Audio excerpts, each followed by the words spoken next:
this video starts, 90% of you guys are not subscribed to the channel. Subscribe, it's free and it takes literally a second. Join the family. Back to the video. One Piece chapter 1058 is one of the best chapters we got recently, and there's so much to unpack this chapter, so much I want to talk about. So I'm just going to jump right in. And first thing we see is Nami screaming at Luffy inside of the cage.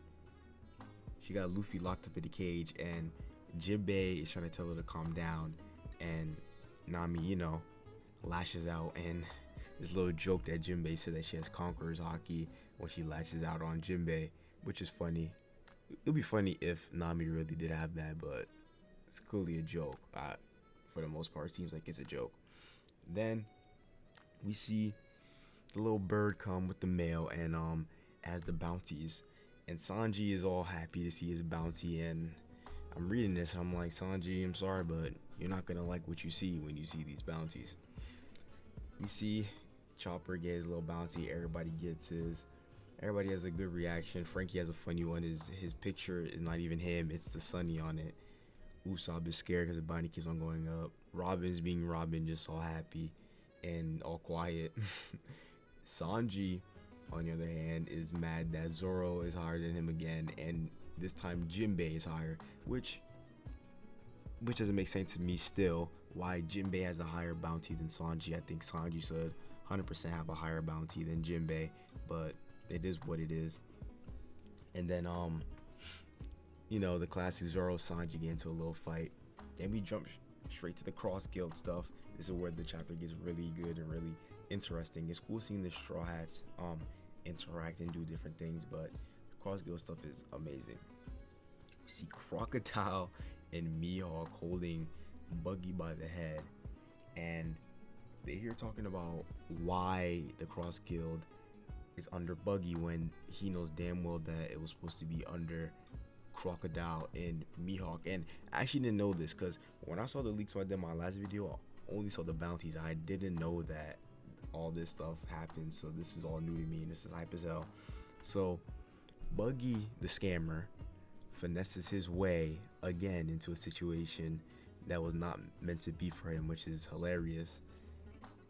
Buggy finesses his way to being a Yonko. Not really. I think Buggy kind of still deserves the title. He just has that influence, his own territory, and he also he was with Roger before, so, and he has a good connection with Shanks, so I think he does deserve the title. But for him to not even be the leader of Cross Guild, but his face ends up on it, is hilarious.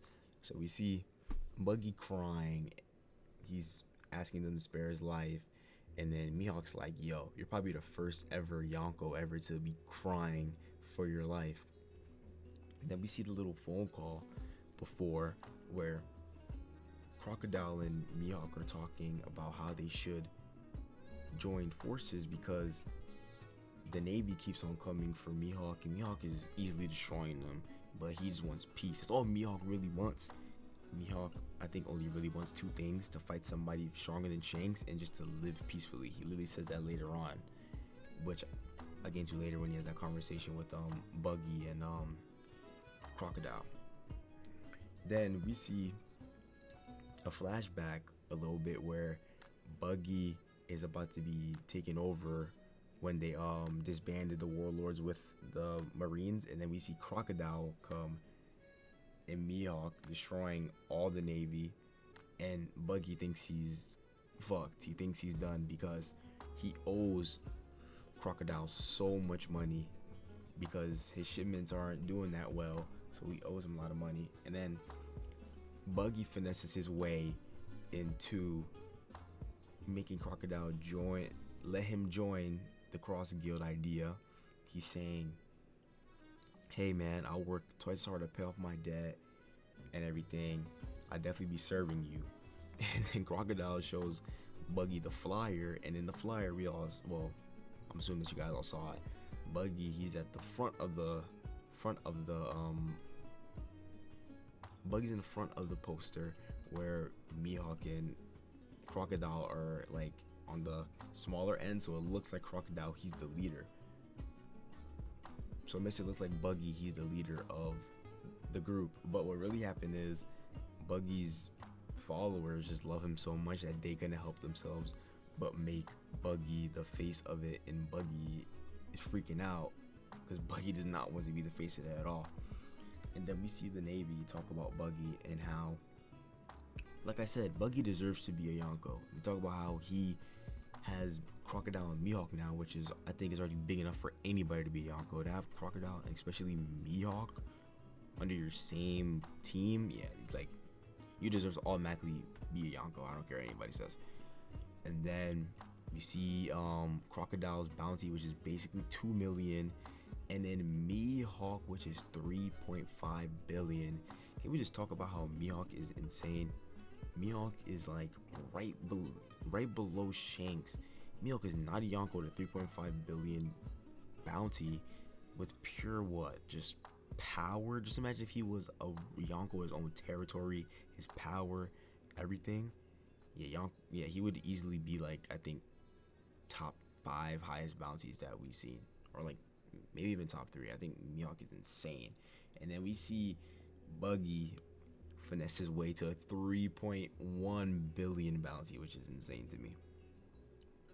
And then we see Mihawk being the GOAT that he is. He's saying, yeah, let's just take a different approach about this, because he's not even interested inside the Yonko title.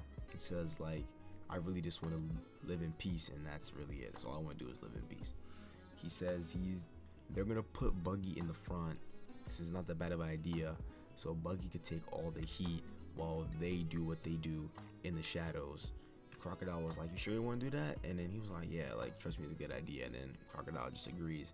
So now Buggy is over here thinking that he has to do that, or if not, he's gonna die to Mihawk Crocodile. Like, this chapter is really good. I like the two dynamics of the two new Yonkos. We see Luffy and his crew, a big family, and then Buggy is like about to die at any second because Mihawk and Crocodile are only using him just so they could do what they want to do in the shadows. And then we get to inside the Revolutionary Army. We see Dragon talk about Sabo and how Dragon says he will not forgive Sabo if he did kill King Cobra, no matter what the reason was, which I personally still don't think Sabo did that. I think there's rumors of it and the Navy just ran with it, but I don't think he did. Like, I feel like when Luffy eventually finds out, me and him are gonna have the same reaction, like, bro, that's not Sabo. Like, I think Sabo probably did take Vivi, or Vivi wanted to go with him. I don't think he forcefully kidnapped Vivi, and he definitely didn't kill King Cobra. And then this is cool, seeing Kuma back, bruh. This panel where we see Kuma talking to Dragon, and then a phone call happens. And inside the phone call, the Navy listens in, and it says, it's me, Sabo, and that's the end of the chapter. And One Piece on a break next week. And I saw that, I'm like, damn, why is One Piece gotta be on a break this week? This is one of the best chapters we got recently. I think this is like probably the best chapter we got recently. So there's like really a lot to unpack in this chapter. I love chapters like these. I love post arcs, and we get bounties and see what's happening around the world. I hope next chapter we see more world stuff that's happening. I hope we see Vivi finally. I hope we see a lot more. And I really want to see Sabo. I want to see a lot. I want to see what Shanks is doing, where Shanks really went with Bartolomeo. There's so much I want to see right now. This is the end game of One Piece. This is the final saga, so there's a lot of stuff that has to be answered and a lot of things that we have to see. The thing I'm most excited for is definitely this cross guild thing. Just seeing Mihawk on the screen more. Mihawk to me is the same thing as Shanks. Like, I always want to see Mihawk no matter what. So yeah, let me know what you guys think of this chapter down below. Leave a like, comment, subscribe, man. And peace.